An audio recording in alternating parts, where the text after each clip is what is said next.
This question reads, Millville has created 3 new development zones, Zone 1, Zone 2, and Zone 3.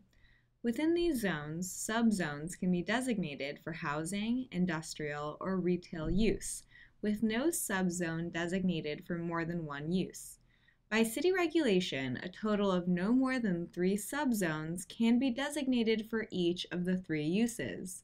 The following restrictions are in place. So, we know we have a total of no more than 3 subzones designated for each of the 3 uses, which are H, I, and R.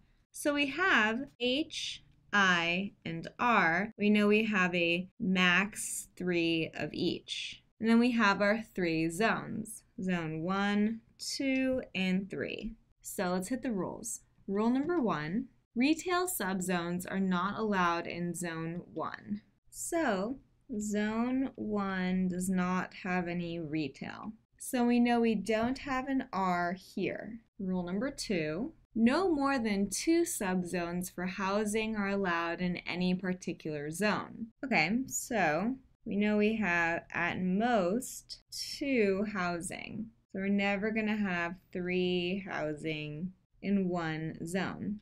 Rule number 3, no more than 1 retail subzone is allowed in any zone in which a subzone is designated for housing. All right, so that means if we have housing, then we're not going to have 2 retail and we're not going to have 3 retail in that specific zone.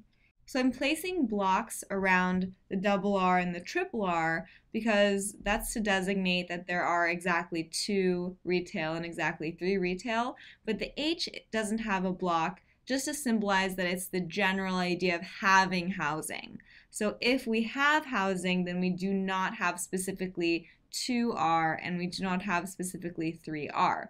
So contrapositive, if we do specifically have 2R or we specifically have 3R, then we in general do not have housing. All right, and the last rule, rule number 4, industrial subzones are not allowed in any zone in which a subzone is designated for housing or 3 subzones are designated for retail use. So, rule number 4, if we have housing in general, or if we have exactly 3 subzones designated for retail use, that's going to be in a block, then we cannot have an industrial subzone in that zone. So, contrapositive, if we do have an industrial subzone, then we will not have any housing subzones and we will not specifically have 3 retail subzones.